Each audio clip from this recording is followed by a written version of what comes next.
What is up, everybody? Happy Saturday.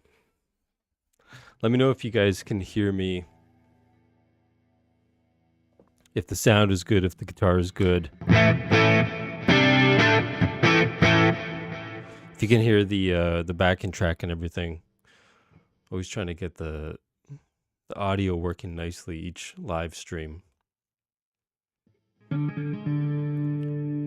That was a different tone. I honestly just threw on some random stuff. See how the tone would work. I did a little bit of compression on a clean tone with some chorus and delay.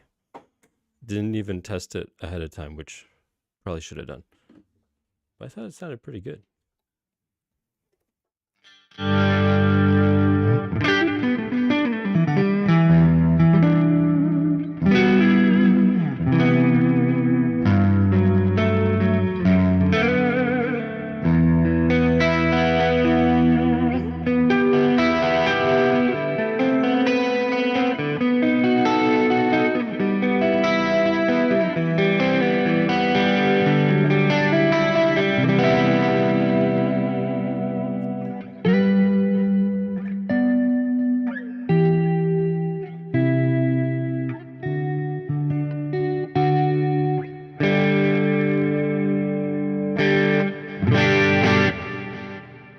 I just changed these strings tonight, like not too long ago, so we'll see how they hold up for tuning. They're like brand new.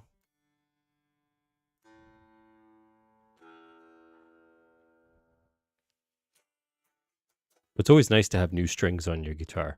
Always makes a huge difference.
What do you guys think of that tone? It's pretty cool, eh?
Those nice new string tones.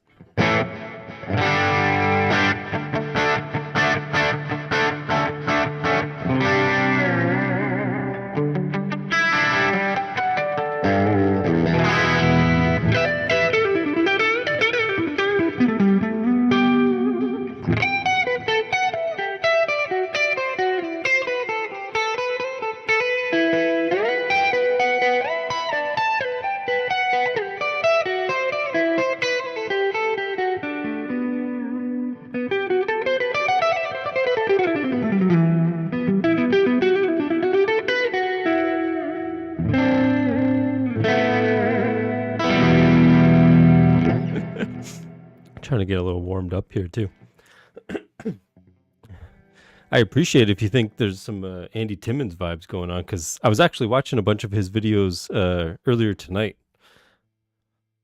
I have a confession with you guys. I'm going down a dangerous road, getting into pedals, guitar pedals, getting into the dangerous rabbit hole of checking out different guitar pedals. So a lot of my videos that you guys, pretty much all my videos that you would have seen, I'm pretty much always plugged into the Victory amp behind me here, pretty much direct. And then in the mix afterwards, sometimes I would add some reverb or delay, but kind of wanting to expand that and build out a little bit of a pedal board and stuff, which would be kind of fun. But as I said, dangerous road to go down. But Andy Timmons, I was watching some of his stuff with his, like, I love watching any demo that Andy does for any product. It always makes the product sound like the absolute best thing in the world. And it's like, oh my God, I should buy that. That sounds so good. It's like, oh yeah, Andy Timmons is playing that. Like, you got to keep that in mind for some of those demos. It's like, oh yeah, it may not sound the same when I'm playing it.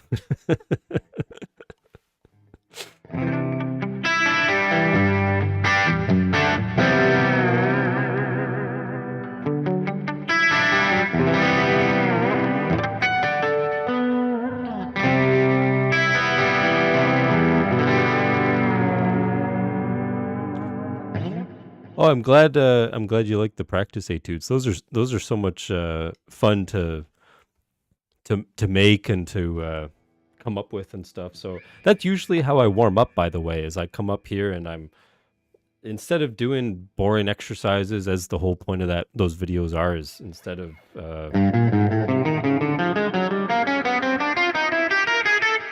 something like that.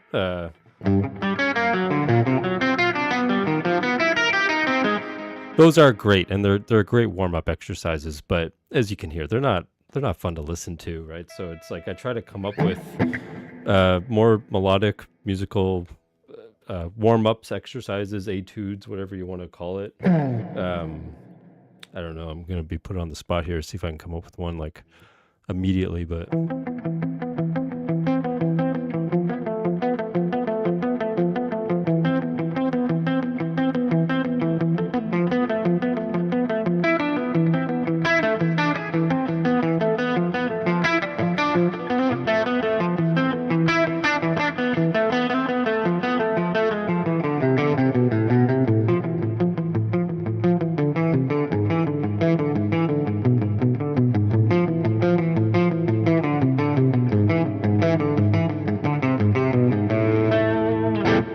that wasn't that great, but like just that kind of stuff where it's like it's fun to come up with some more musical things, usually arpeggio focused.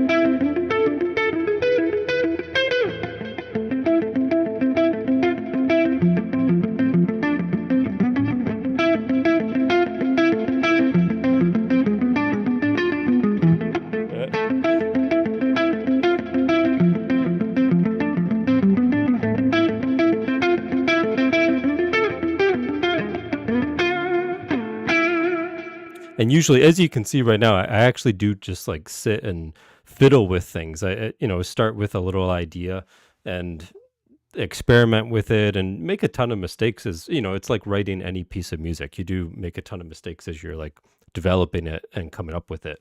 But you're trying to like find that little magic to it that makes it sound nice and exciting.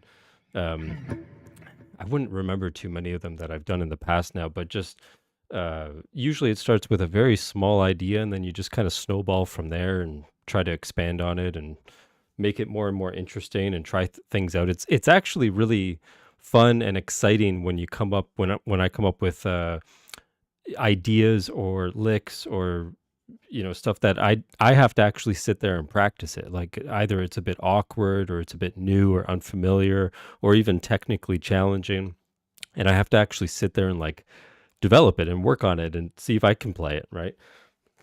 Again, obviously it makes a great technique exercise or technique builder. And at the end of the day, it's your musical idea, which is exciting instead of someone else's thing. So it's always fun to come up with stuff that you're not even sure if you can play it.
All right. So, by the way, I love jumping on here when I do and ask all the questions you can, and especially any like learning questions, or you want to, pick my brain when it comes to playing or learning. Like, feel free. I'm always happy to answer as much as I can.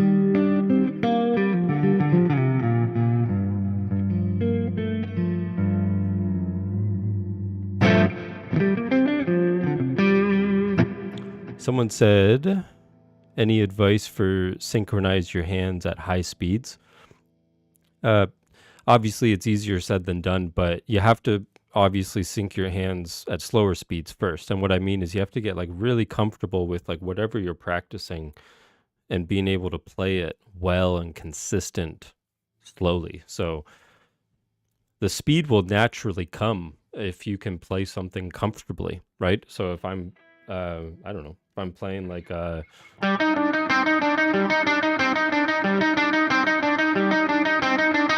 less that my hands have to think about doing that, and my picking is locked in on its own, my fretting hand knows what to do, the fingers know where to go.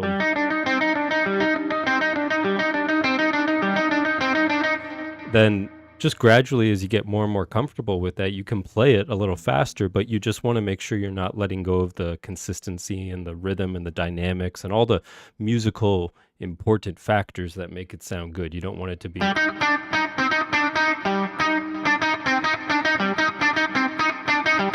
choppy and harsh and inconsistent. You want to keep it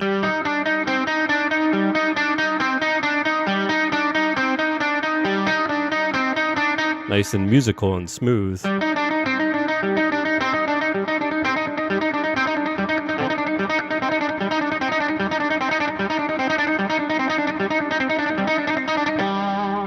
And then just speed it up, gradually over time. But again, maintaining that smooth, consistent clarity.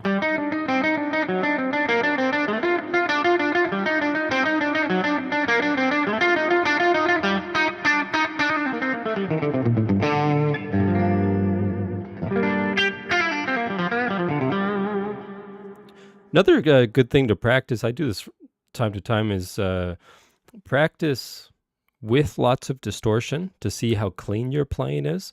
Then practice clean tone to see how articulate your technique is, because I was playing earlier tonight unplugged, right? And you guys won't hear the guitar if it's unplugged, obviously, but your articulation of your picking and your notes popping off the fretboard is really going to be obvious to you if you're unplugged, right? You just won't hear things if you're trying to pick unplugged and it's not there, right? So similar to a clean tone, but it's nice sometimes to do it unplugged and try something technical and see how well it comes across.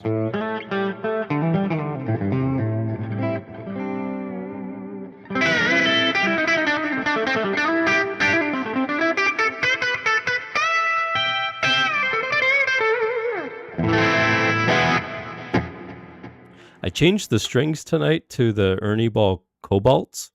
I like these. This is the first time I've tried them on this guitar. I like them. They feel good, especially for bending. I really like them.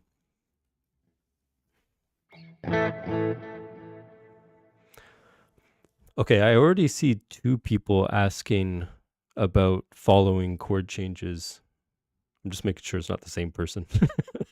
2 people following chord changes when soloing.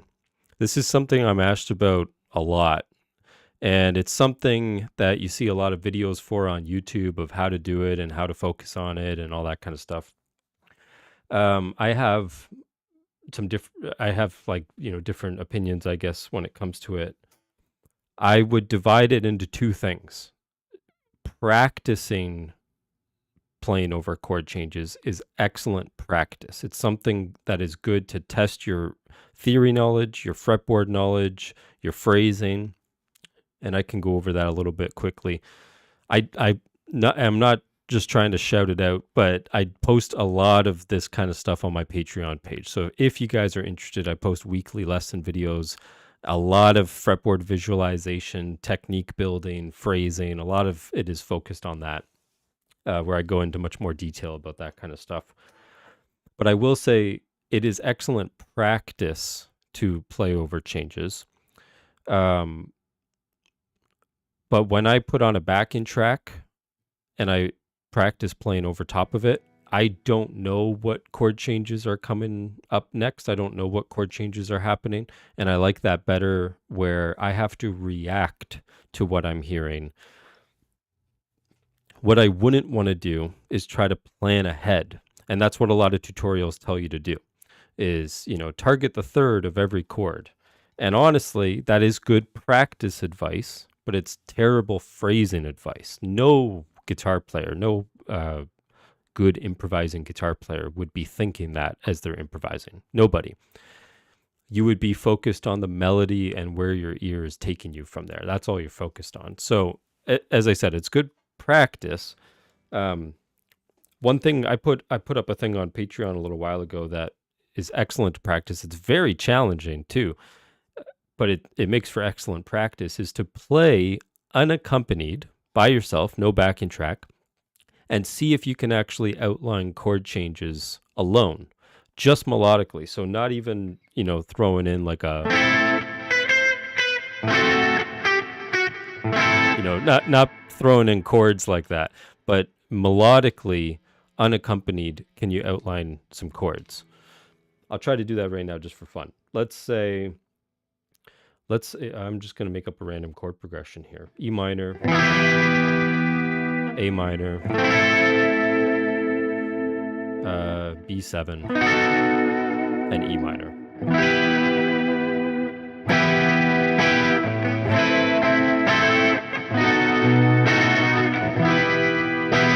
So unaccompanied, can I try to highlight those chord tones? Let's try it. Set a beat, because you have to do it in time.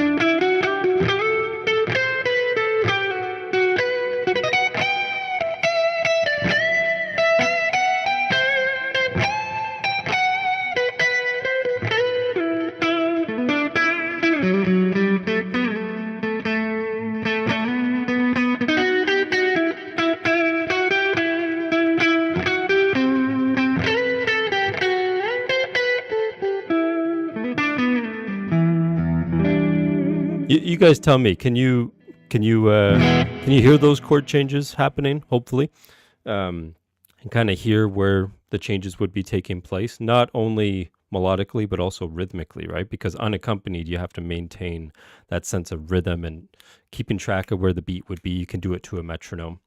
So that's excellent practice when trying to get used to playing over changes. Is can you actually hear the changes unaccompanied?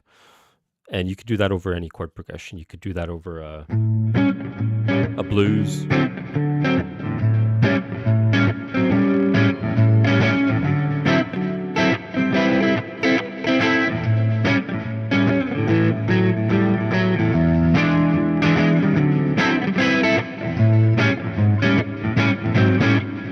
And try to highlight those changes as you're playing. Excellent practice.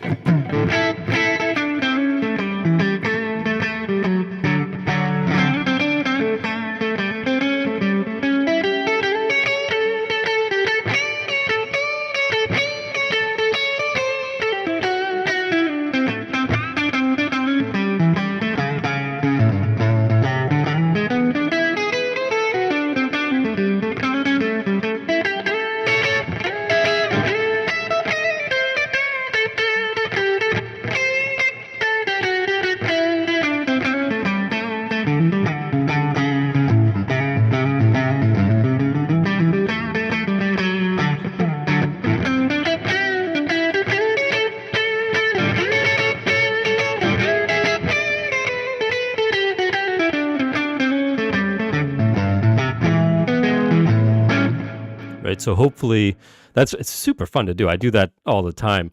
And it does make your improvising better, if you can do it unaccompanied. I like that. That's fun.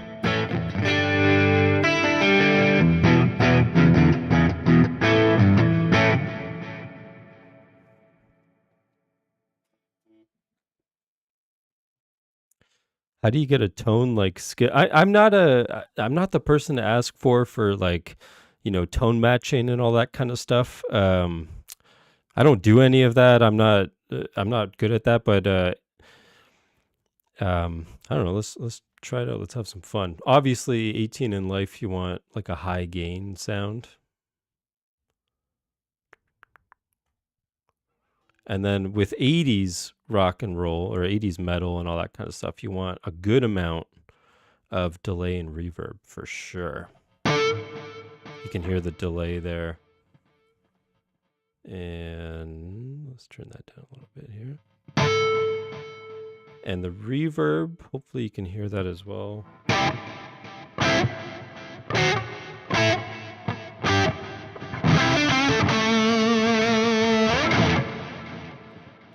Just to show you the difference, if it were dry,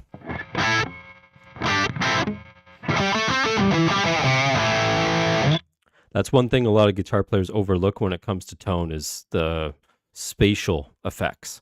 Delay and reverb makes a huge difference. As you can hear, again, dry.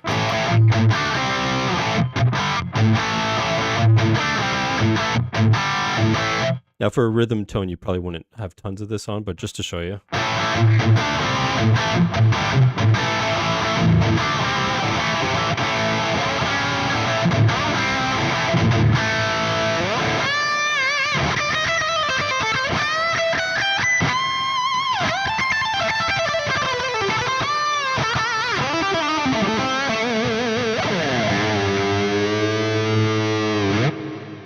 You can hear how much that adds, especially within a mix. If I'm playing to a backing track and stuff, makes a huge difference. So, not so much what I would say is kind of focus on that stuff even more than like the amp and the guitar and all that kind of stuff. Just matching kind of the space.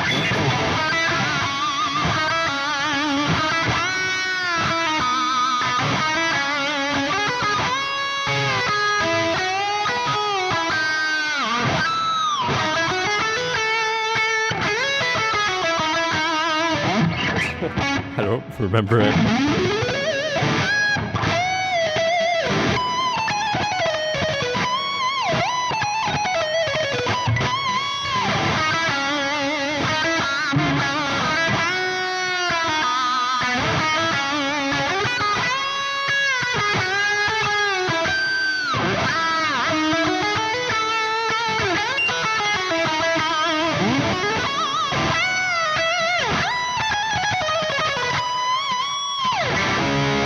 I'm close, but you know, I should not be taking chances on solos that I don't remember well.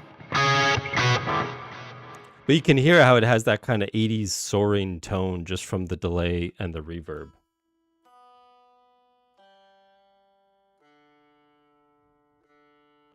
And again, one thing that is really, really important to understand, a guitar isolated by itself is going to be a very different sound than what you hear in a mix of a song. So when they try to tone match Van Halen, it is true that if you played any Van Halen song, like I'm the One or Jamie's Crying or something like that, but you had different drums in the background, different drum sound or a different bass sound, it would feel weird. And those things are interacting with each other, you know, and especially in the mix of a song, like everything's going to be kind of EQ'd and spaced in a way to work together, right? So, you know, everything contributes to your actual guitar tone. The tone that works by itself may not work, a lot of the times will not work in the mix of a tune.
I did a little bit of Images by Cacophony a long time ago on YouTube. I wouldn't remember it now, but I did cover like a little section of it. I would not remember pretty much any of it now, but I love that song.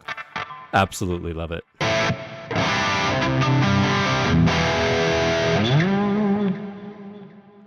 Let's do, I don't want my hands getting cold here. Trying to keep them going. Let's do, since I have this tone, let's try to find kind of a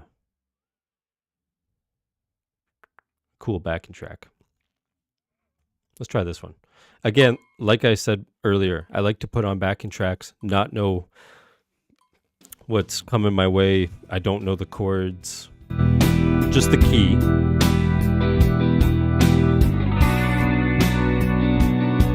This wasn't the higher energy one I was hoping for, but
All right. I probably got a little carried away with that one. How long was that track? I played over like the whole thing. That's the thing. Whenever I do those improv tracks, if I get into the zone, it's like time just flies by. How long was that track? Almost 9 minutes. Wow. I'm surprised more of you did not leave from a 9-minute guitar solo.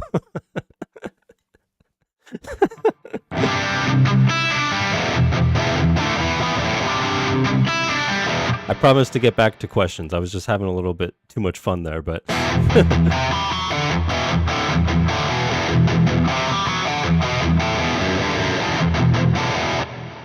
as I said earlier, this is the first time I'm trying the cobalt strings on this guitar. I like them. And they're actually, again, I changed them like 2 hours ago. I'm surprised that they're holding up this well, tuning wise and everything.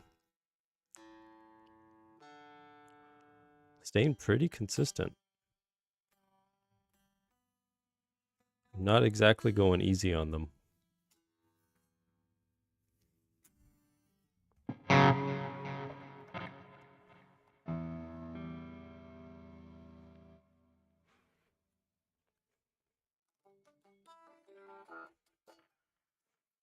All right. Yeah. Any questions? I'm happy to answer questions you guys have here. What's some of your inspirations? I love your stuff with Paul Gilbert and Becker. Two huge influences for me, Paul Gilbert. I learned a lot of my technique, I would say, or I shouldn't say most of it, but I got a lot of technique help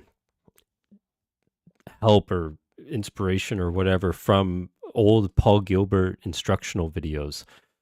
This is before YouTube and online stuff, online tabs, online videos and stuff. Yet these videos, by the way, back then would cost like a fortune to find, and they're like $100 or something each. But they're great videos. Like John Petrucci's Rock Discipline is an absolute technique workshop. I had Paul Gilbert's Terrifying Guitar Trip, which was one of my favorites.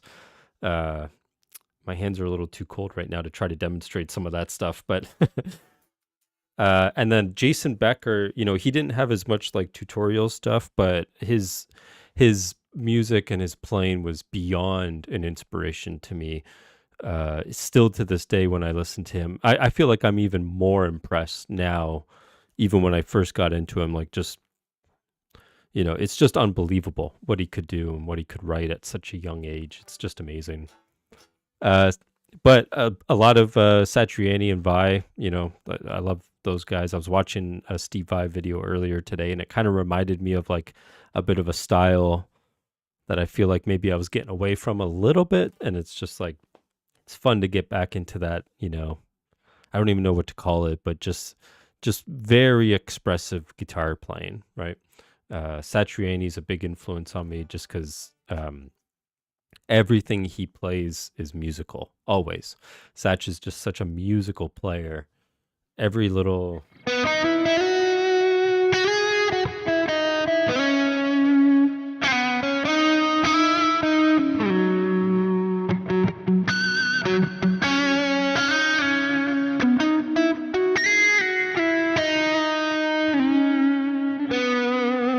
It's very melodic, very beautiful guitar playing, and it's all those little nuances, right? It's not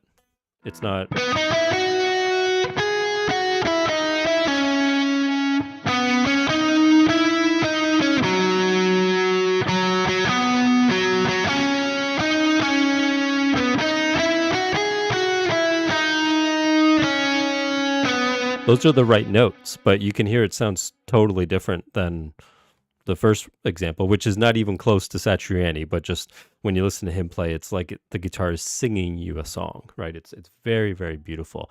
And I don't think I'm anywhere near Satriani in that sense, but it's something to strive for. It's something to strive for where, it's the nuances of the notes, right?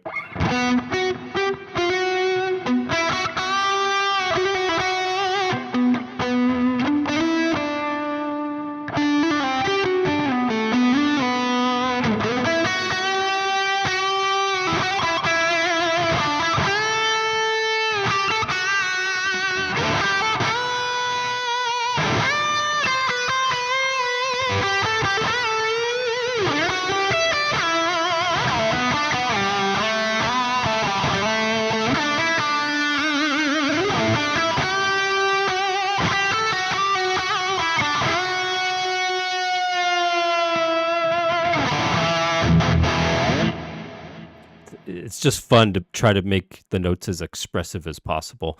It can be done in a quieter ballad type way, but it can be done in a really high energy kind of passionate way as well.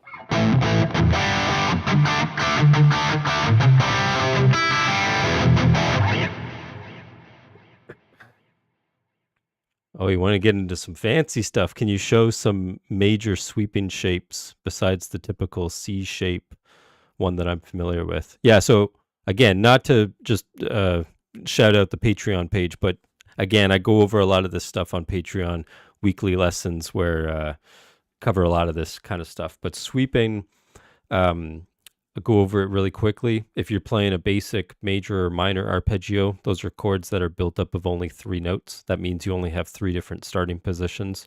So when you say the C shape, it's because it's the shape that looks like a C chord.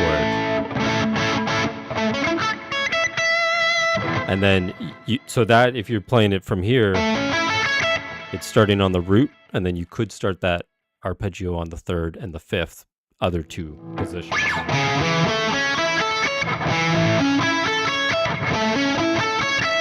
And then the one after that would be an octave higher of the first one I played.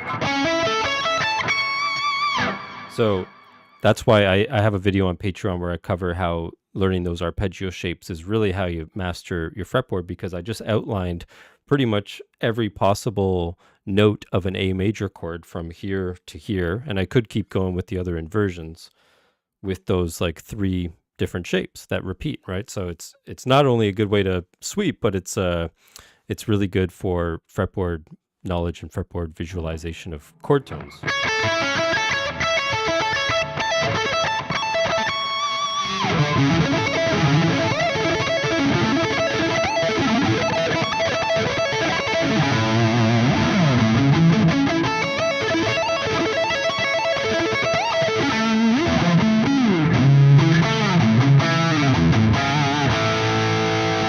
So that's all A major. That's all an A major chord that whole time. So I would learn the other shapes, which is basically kind of like your A shape. You can kind of think of it as. And the other one, what would I call it? E shape, I guess. But it is different than the cage system. The cage system, you play them a little bit differently. I like the sweeping shapes a bit more because there's no overlap and you're not kind of skipping tones at some times. So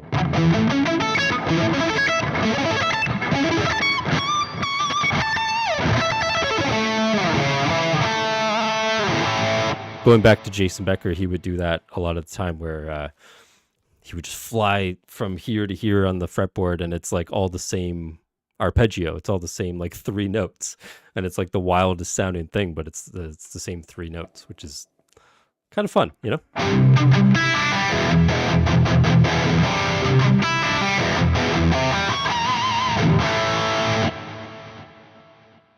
What's up, Greg? I see you on here. Greg used to be a student of mine. How you doing, buddy? Always feel free to reach out, by the way, anytime.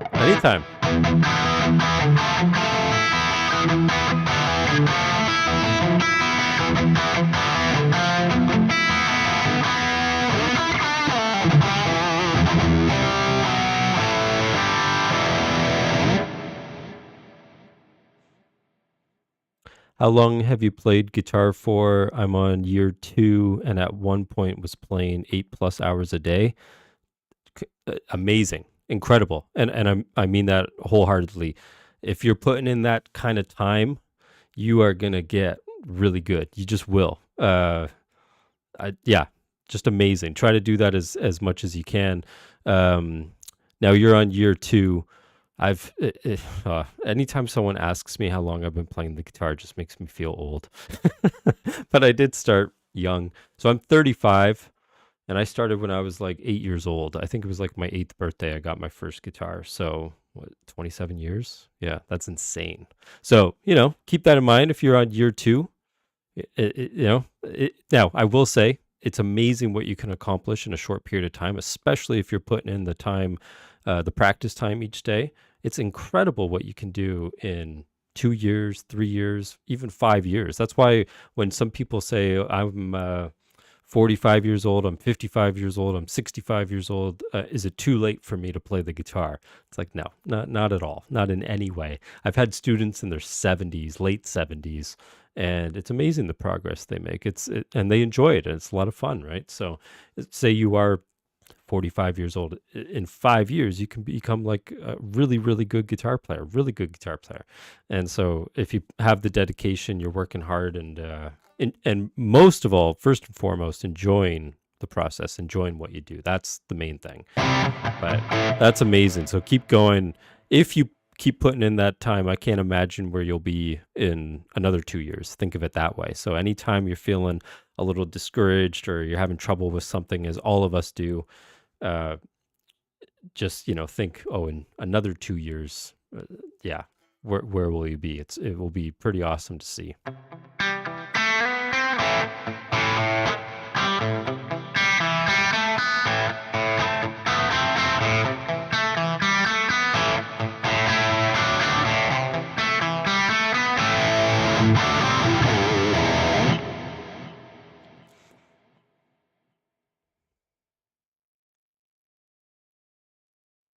Yeah, Greg, always feel free to reach out, man. Anytime. Like you don't even have to, do lessons or anything like that, but just always feel free to reach out.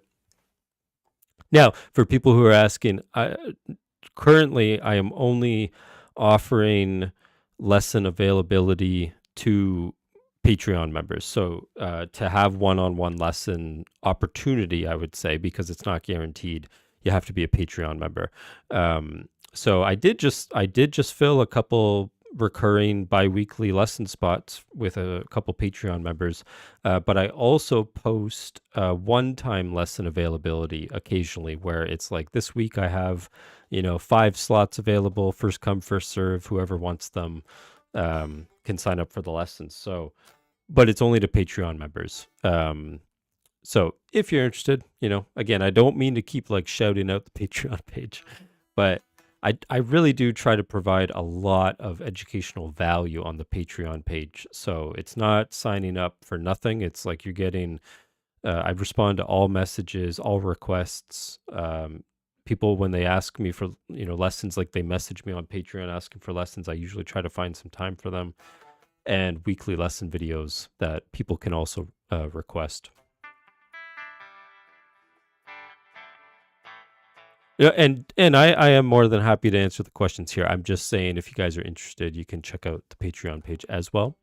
The Patreon page is $6 American a month, and you can save. It sounds like such a sale pitch, but you save 15% when you join for the year. And if you really act fast, no.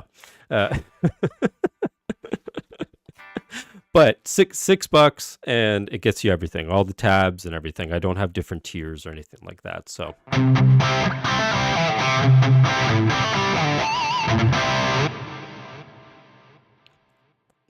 Jamie, what is the best beginner-friendly DAW? In my opinion, if you're able to have, if you have like a Mac, if you have either a Mac computer or honestly even an iPad, GarageBand's amazing. To give you an idea, I've been doing YouTube videos now for over 3 years now, I guess. Yeah, just past 3 years. I upgraded to Logic last month in December. Up until last month, I was using GarageBand this entire time. All my recordings, everything you see on the channel, covers, everything has been GarageBand. It's super user friendly, but it can also do so much. Like, I only upgraded to Logic more for mixing capabilities, and I was hoping for like better mastering tools. But again, beginner friendly DAWs, GarageBand, and it's free. Like if you have a Mac or even an iPhone, technically you can plug your guitar into your iPhone using the adapter and record yourself that way. But obviously the computer version is obviously a lot better, but it's awesome that it's a free software.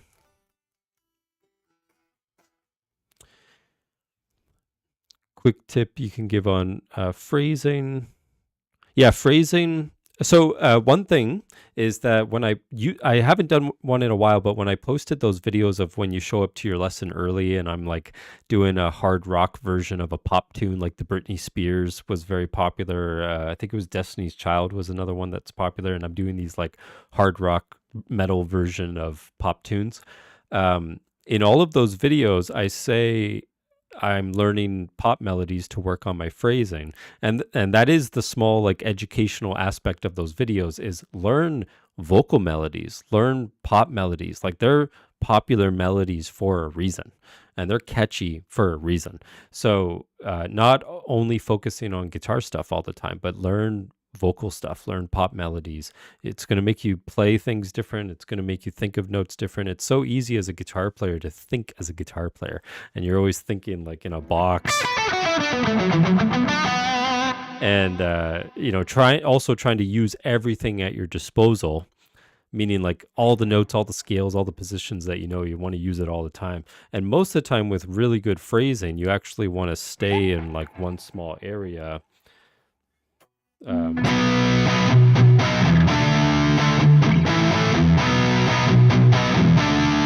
So for a melody,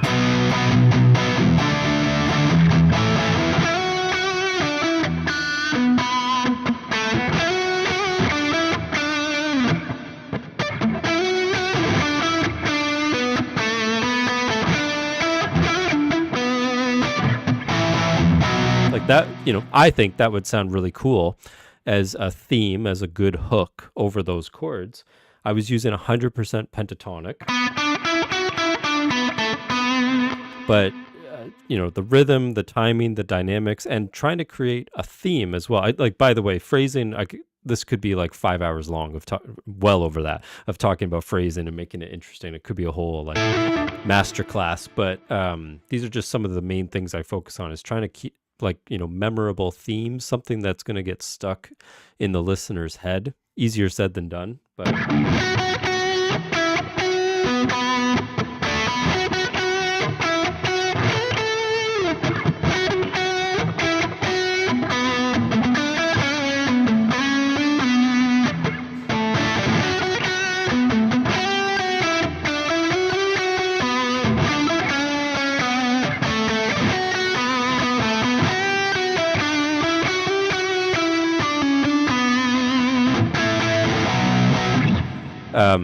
so even that was getting a little bit busy there, but just it's catchy, right? It kind of stays with you, and as a listener, you're able to follow along to what I'm doing, and that's really important as well. So hopefully that helps. I could be going on forever about phrasing, but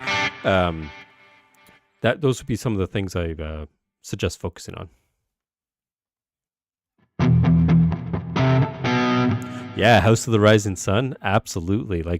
And to me, I love pop music. Like I love like old pop music and new pop music as well. But just like that's why I did a video last week or a week before, I can't remember, of the Teddy Swims. I've done 2 of his where I take the vocal melody and I play it on the guitar, and it's just because they're just great melodies. And also Teddy Swims sings with such soul and character that it was a challenge to try to like capture a little bit of that on the guitar.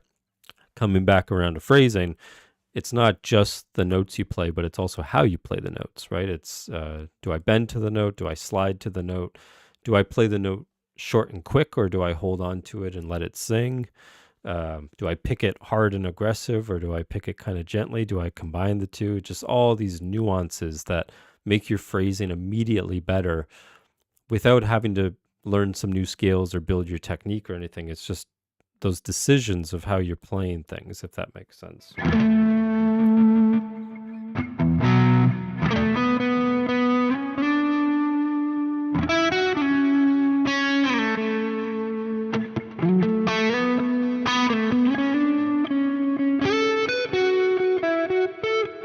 Right, it's kind of a gentle melody the way I'm playing it there.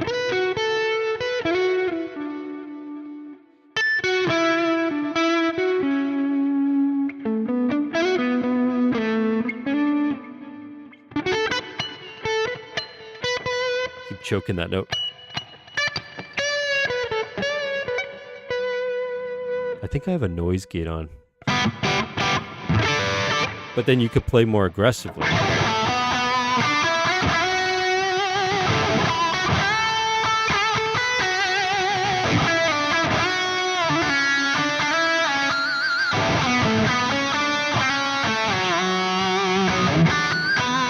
So like those pinch harmonics and heavy vibrato and screaming tone and everything. Two totally different melodies. But you can hear those kind of themes, melodic themes is what I'm still focusing on.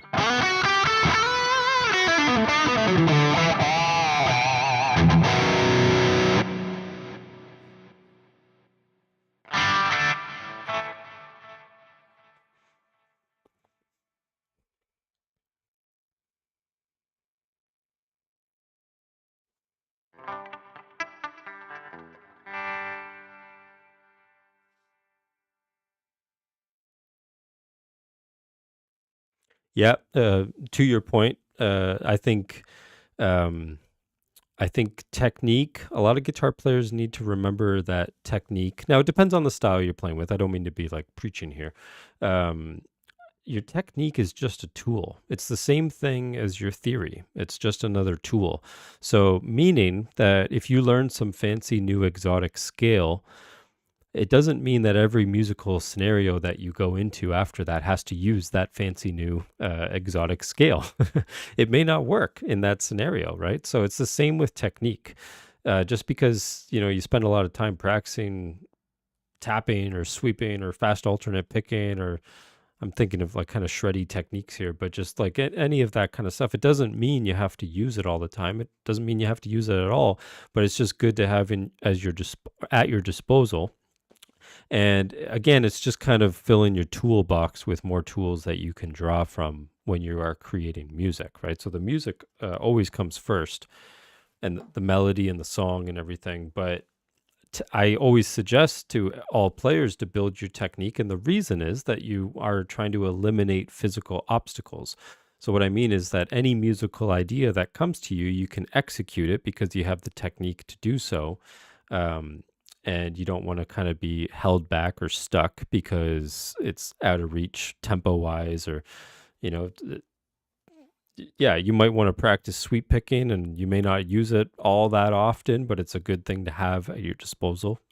Same thing with scales and stuff. I could do a whole solo in one scale box and not move around, but obviously it's good to know the different positions so I can move around if I choose to. But again, that's another mistake, kind of like I said, with the technique of always feeling like you have to use it. It's the same thing with the fretboard. A lot of players focus on learning their fretboard so they know a key from, open to 22, 24 frets. And it doesn't mean you have to use all that all the time. Like it's usually better to kind of stay in one spot and create a bit of a theme, right? A bit of a melody. So again, I wouldn't discourage anyone from learning your fretboard. You should do that, but it doesn't mean you have to use it all the time, right? So it comes back to phrasing, it comes back to all that, those nuances and stuff. And that's the kind of stuff that excites me the most when I watch guitar players. That's why, like, when I watch someone like Roy Ziv, who's just a phenomenal guitar player, it's all those nuances and expression and feel and everything in his playing that just, I love listening to. I could listen to him play all day long. But it's not just the technique. He has the technique, obviously, for sure. But it could be very sterile if it was only technique. And that goes for all guitar players, right? So the technique is just one tool. But yeah, if you guys aren't familiar, which I'm sure you guys are, but you should check out Roy Ziv. I love watching him play. It's it's always mind-blowing how good he is.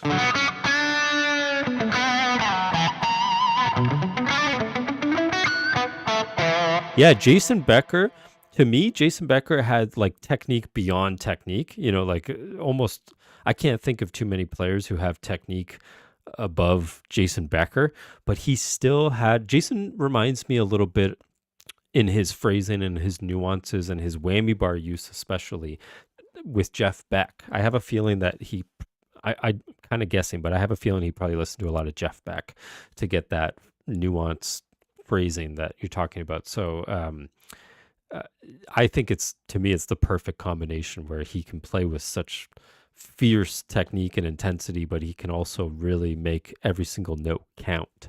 And that's what also sets him apart.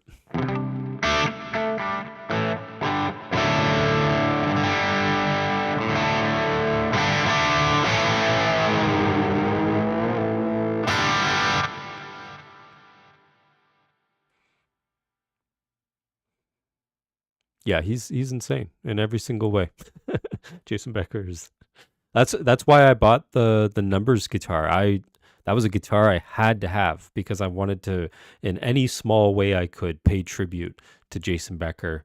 And to me, it's a very special guitar, and it's also kind of different than any other signature guitar, just because I don't know, just unfortunately, since Jason can't play anymore, and he deserves all the recognition he can get, and yeah, that was a guitar that I just absolutely had to have, and I love it. That guitar is amazing, but it's very, very special for like who it represents to me.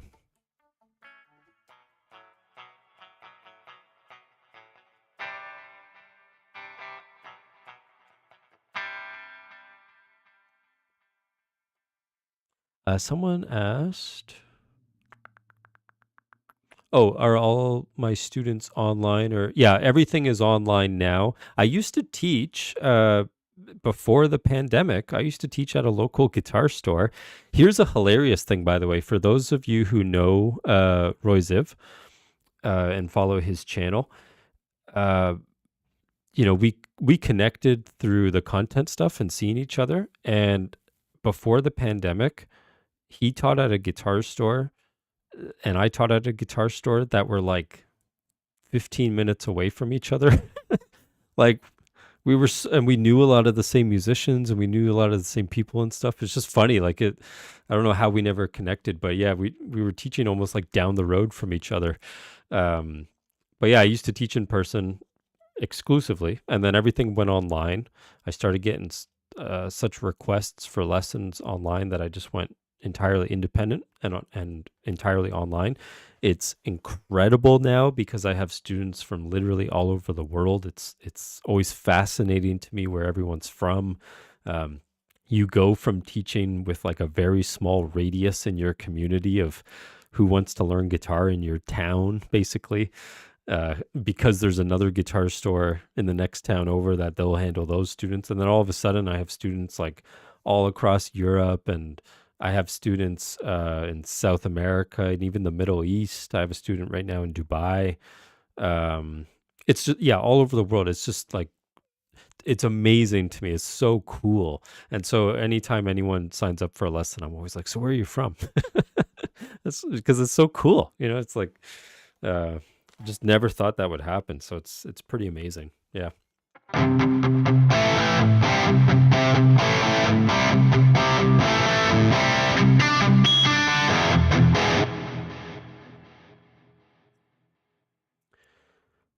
Someone asked,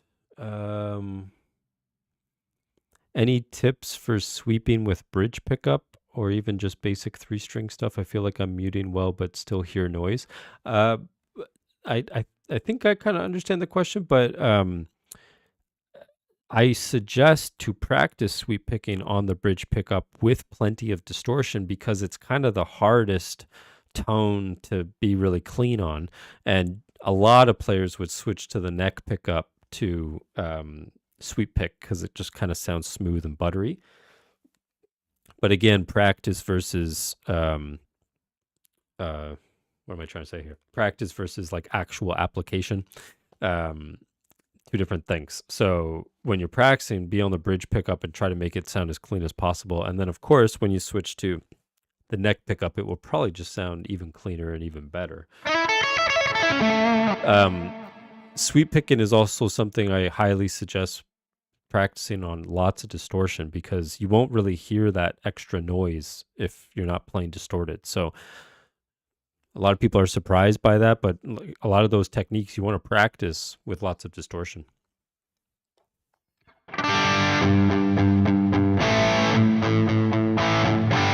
Oh, nice. You just got a Kiesel JB24. So The JB20, is that the blue one? Did you get the?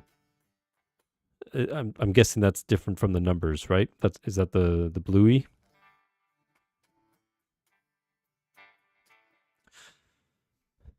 So I used to use for strings. Someone's asking about strings on this guitar. I used to use 9 to 46, and now I use 10 to 46. So these are 10s, and I use 10s on most of my guitars.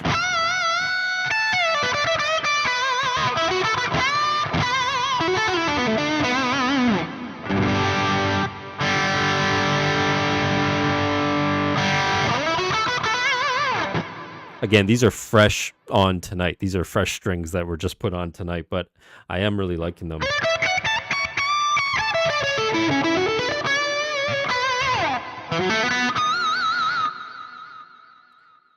Yeah, so here's a great question. Do you prefer medium jumbo or jumbo frets?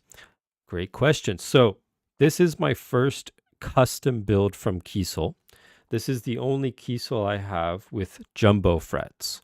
All the other guitars have medium jumbo frets. So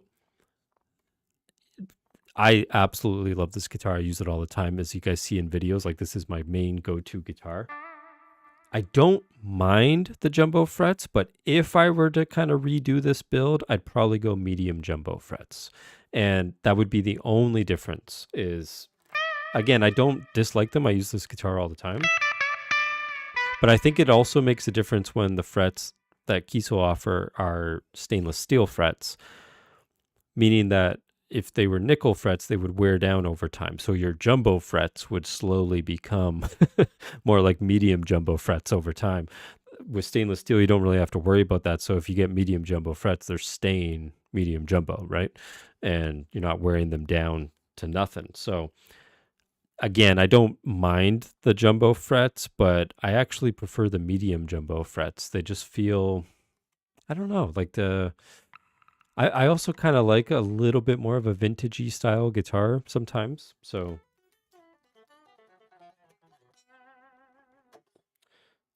yeah, don't mind it, obviously.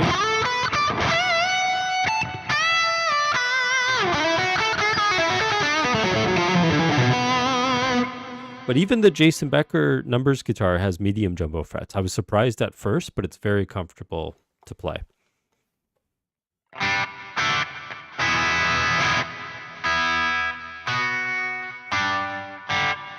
Let's double check some tuning here. I do have to run in a few minutes here, but I'm happy to answer some questions or maybe even do another improv if you guys are interested.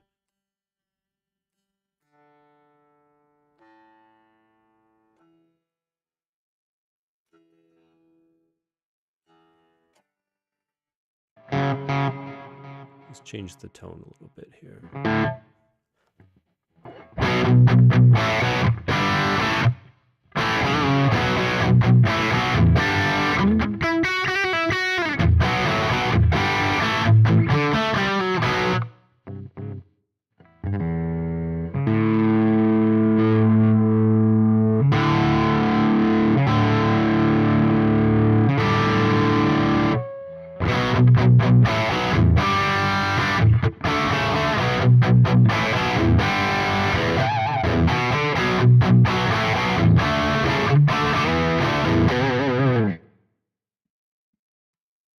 I love this Kiesel. Like this, yeah, I absolutely love it's a swamp ash body with the antique ash finish. So to me, also another reason I pick up this guitar all the time is with this finish. You don't have to worry about like fingerprints and stuff like that, which is nice. But and the roasted maple, flame maple neck, as you guys can see, and everything. Like this guitar is just absolutely gorgeous. I get questions about the bridge pretty often because it's not a locking tremolo, as you guys can see, and it's just kind of a standard like 2-point hip shot trem, but it stays in tune really, really well. You can do some crazy whammy bar stuff on it.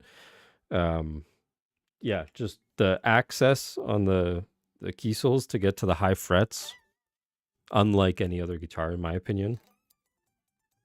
For the same style, of course. Like, yes, a Flying V will have access, but in this like kind of super strat body. It's just awesome. It's so comfortable. And Kiesel's tongue oil finish that they use for the back of the neck is just, it's smoother than a satin finish. It's so nice. It's beautiful.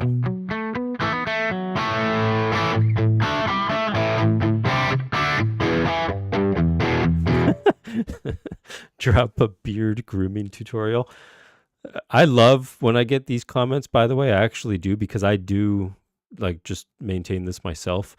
That would be hilarious to like start up a second channel that has nothing to do with guitar, no mention of guitar, and it's just all beard grooming and stuff like that. That would be kind of funny.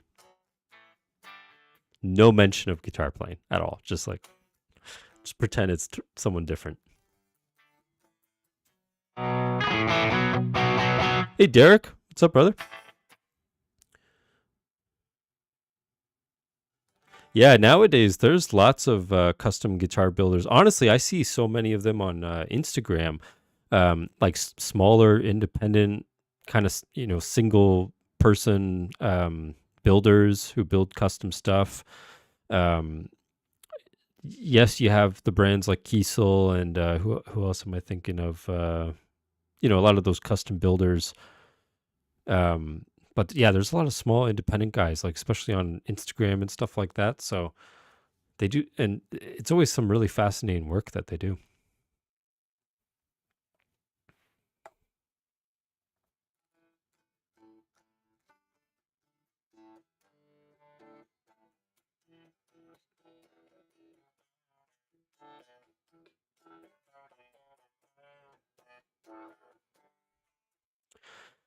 Any tips for pick planting? I actually don't know what that is. I don't know what that means. Could I play a cacophony song? Good question. I don't know. On the spot, I don't know. Oh man, cacophony song. The only one I can like play, or I can't even play the song, but the melody.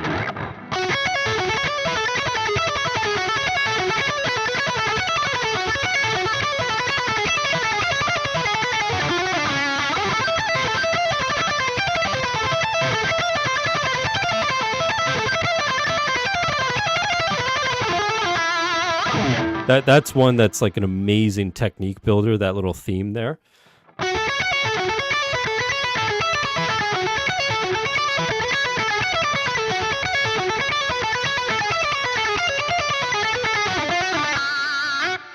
you know? Yeah, concerto. Nice. I was seeing if someone recognized it. I couldn't play too much more than that just because not off the top of my head. I don't know if I know a lot of their other stuff. Not memorized, unfortunately. Not off the top of my head. But love their music, of course.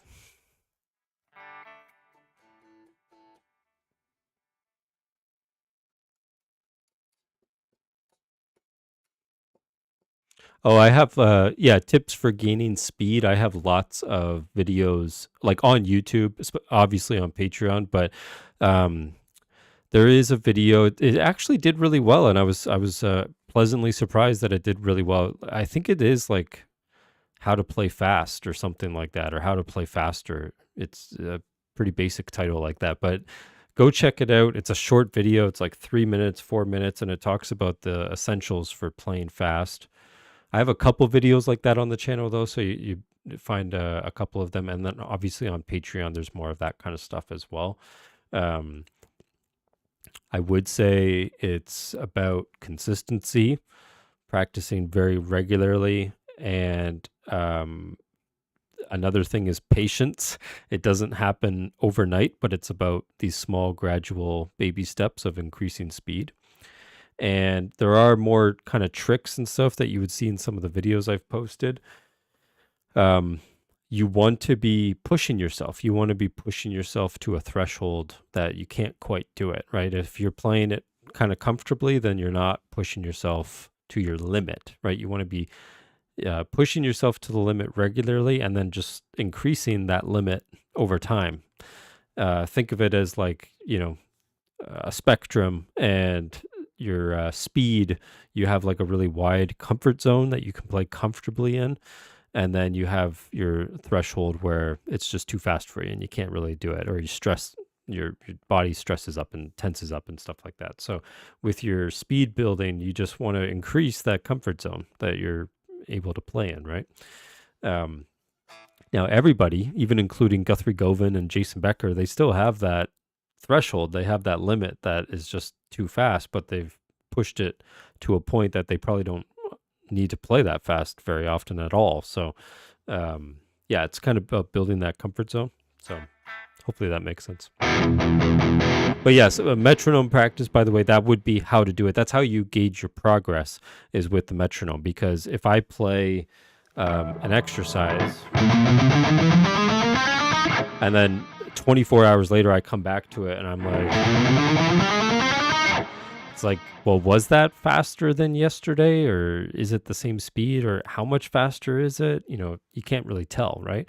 But if yesterday I'm doing it at like, 100 BPM or something, and then today I'm trying it at like 105, and then by the end of the week I'm trying 110, 115, like you can track your progress, right? So that's how you would that's how you'd measure it as you work on your speed. Is you can know exactly how fast you can play. I can play 16ths at 190 BPM or whatever it is, right? So it's good to have that measurable tool, which is the metronome.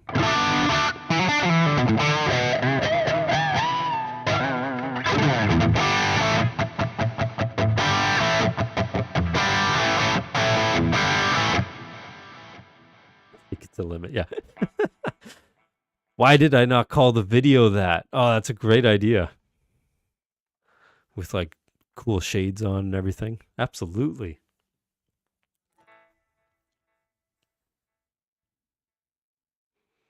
Oh, so with so someone asked, how do you get DiMarzios in your guitar? So with Kiesel, what's really cool, a lot of people don't know this, is if you want different strings on your guitar or different pickups, you can send in that stuff to Kiesel and they'll build the guitar with it. So I'm very fortunate to be a DiMarzio artist. So DiMarzio sends the pickups to Kiesel when I have the guitar built, and they build it with these pickups in. Tone Zone in the bridge and an Air Norton in the neck, which is one of my favorite combinations. But yeah, Kiesel will, and the first time I had, actually this guitar, when I had this guitar built, I sent a set of strings that I was like excited to try, and I won't mention what they were, but I did not like them at all. I was surprised.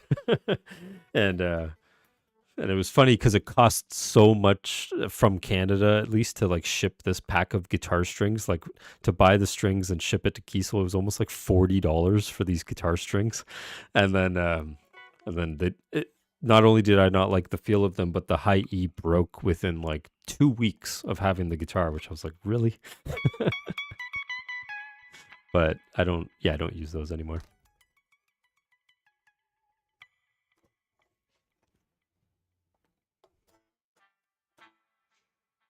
Do I know the intro to Altitudes? I posted a cover of Altitudes, not the whole thing. I posted a cover of the.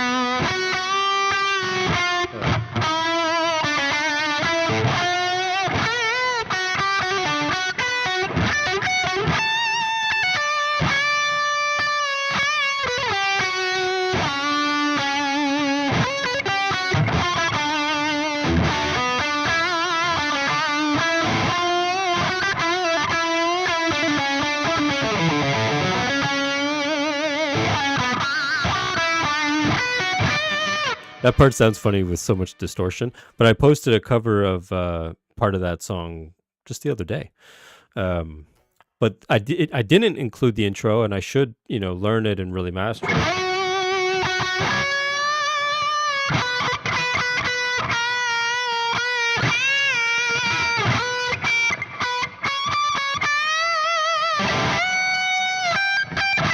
I'm like really guessing right now. I'm trying to go by memory and ear, but like I should learn that part and figure out what it is.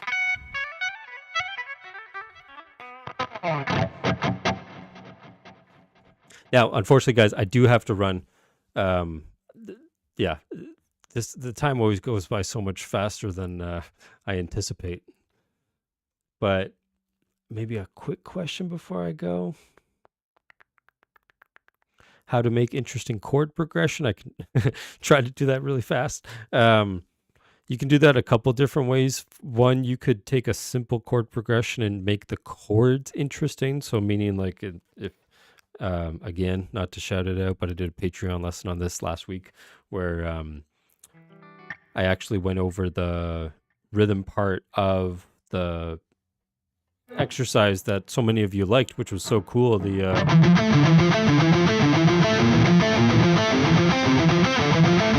was so happy that so many such positive response to that. But I went over the rhythm part. I'll show you it here because the chord progression. Again, my point is you can take a simple chord progression, which in that video was just.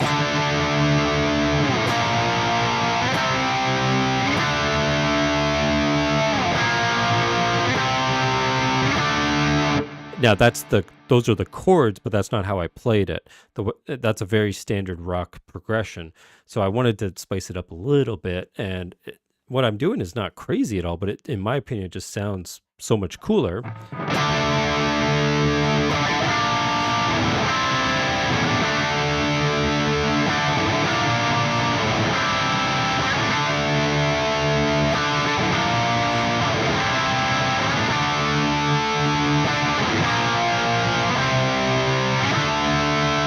So it's the exact same chord progression, D to B flat to C. Very like, 80s hard rock kind of stuff. Iron Maiden.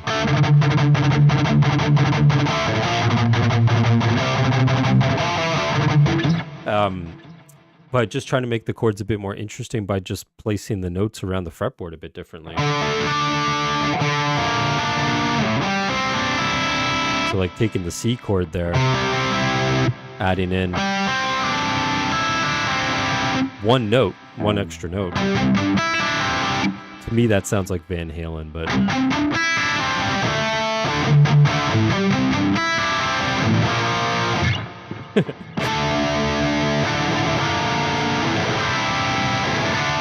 so in my opinion, I think that chord progression sounds so much cooler than the first way. So you don't necessarily have to come up with crazy chord progressions is my answer. You can actually just make simple chords or simple progressions more interesting by making the chords themselves a bit more interesting, extending them, or I could have made that a jazzier.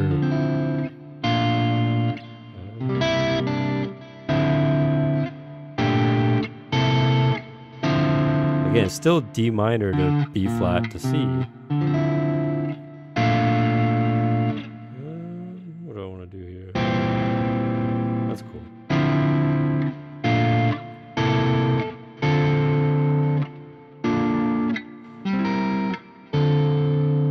It's kind of a jazzy version.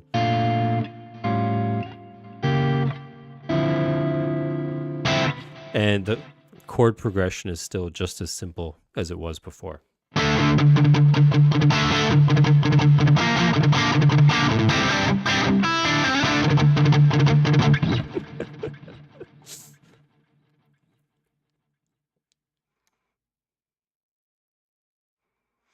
Okay, last question, because unfortunately, guys, I do have to run. Any advice, please, on where to start to learn guitar? My teacher gets me to learn songs, but I feel like I'm just emulating and learning bad habits. I also get lost in tutorial videos with no direction.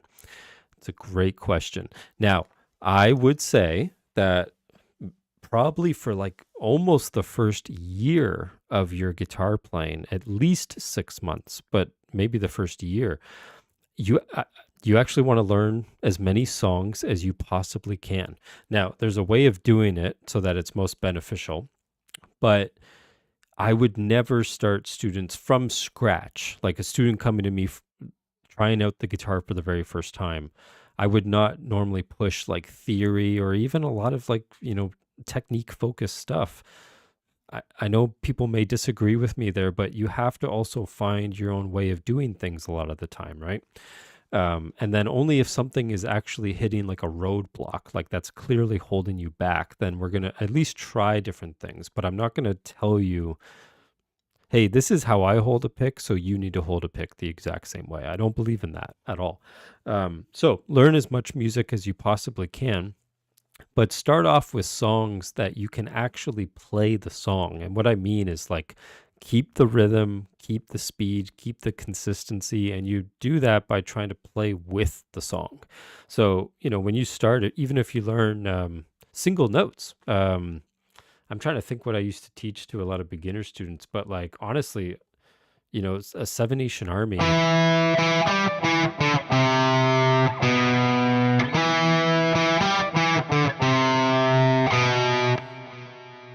Just practice that enough so that you can actually play it in time and consistent, and you could even play it with the track.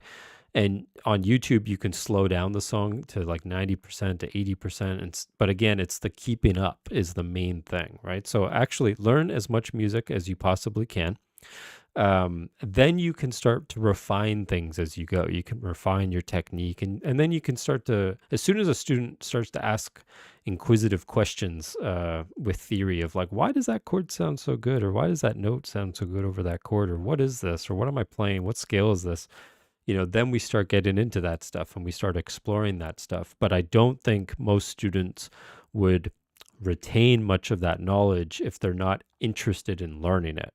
So that's why someone's very first guitar lesson with the guitar ever, and you're teaching them a C major scale, it has no meaning, it has no value, it has no impact, it doesn't mean anything to them. They don't know what it is, what to do with it. So you need to get to a point where you understand how that's used, you have some applications for it, you can maybe improvise with it. So that would be my take, at least that's my approach. But I don't think most guitar players learn enough music. Someone much earlier in the stream asked about phrasing. How do you get better at your phrasing? Something to mention as well, learn as many solos as you can. When I do a Sultans of Shred video, like I did a while back, where I don't think I'm, emulating to a T, but just when I can like kind of make it sound a bit Steve Vai or a bit Zach Wild or a bit so-and-so, it's because I've learned a ton of their music over the years, and I can pick up these little things that they do often where you're like, oh, I've seen him do that in another solo, and I saw him do that in this other solo. And you can pick up those little kind of idiosyncrasies of each player, and then you can take those and put them into your own playing and at least take influence from it, right? So when I am playing, if you told me to try to play like some of my favorite influences, I'm not saying I could play it like they could, but it's just like I have picked up things that sound like them, if that makes sense. Again, not saying as good, but just like, picture it. If someone said, hey, play like Eddie Van Halen, like there's pretty clear idiosyncrasies of Eddie Van Halen that you could try to use to capture his general sound. Hopefully that makes sense. But learn as much music as you can, and try to play with the music. That's the thing that when students do that, their progress just goes through the roof. When they don't do that, they stay a bit more static. So try to find songs that are just a touch challenging for you, and then try to play with the song. It's a whole other challenge, but it makes you so much better because you're automatically having to like keep up with someone, right? And you can't sit there and play it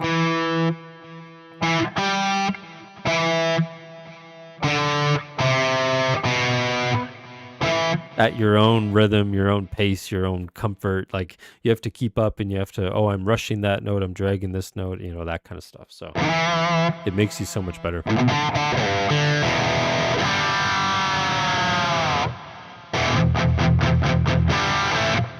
Okay, last question, because I really do have to jump off, but how do I remember songs long term? Another misconception a lot of people don't realize is you only remember songs long term by actually like maintaining them. Like you have to keep them in your repertoire regularly. So the reason I could play that cacophony thing a few minutes ago was because that's something I regularly play. I have covered other cacophony stuff over the years. I don't remember any of it because I don't maintain it, right? So you have to like, that's why even big bands, they'll have these long rehearsal sections before their own tour to make sure that they remember their own music from several albums ago, right? Because maybe they haven't played it in the last year or two and they have to go back and like make sure they really know their own stuff. And it sounds kind of funny, but like if you're not maintaining it, you forget it. Um, I would not remember the majority of the stuff that I've played on YouTube because a lot of the time, the last time I've ever played it was that video. So that's the answer is you have to maintain it. You have to, and it is good to have a bit of a repertoire. It's good to have a few songs that someone says, hey, play the guitar for us, or show me something on the guitar, that you have some things in your pocket that you can actually play and use. But when someone goes, hey, remember that video from 2 years ago? How did you do that thing? I'm like, oh, I have no idea. Your guess is as good as mine. I have no idea. But so that would be my answer there. Now, unfortunately, guys, I do have to run. I appreciate so many of you joining me tonight. It's so much fun to jump on here. I try to do it, maybe every other Saturday or something like that. But I love getting on here and chatting with you guys. So thank you for joining me tonight. I'm sorry if I didn't answer some of your questions. Maybe we'll find a time sometime to just do this for like hours on end. But unfortunately, I have to run. You guys have a great night, and I will see you guys next time.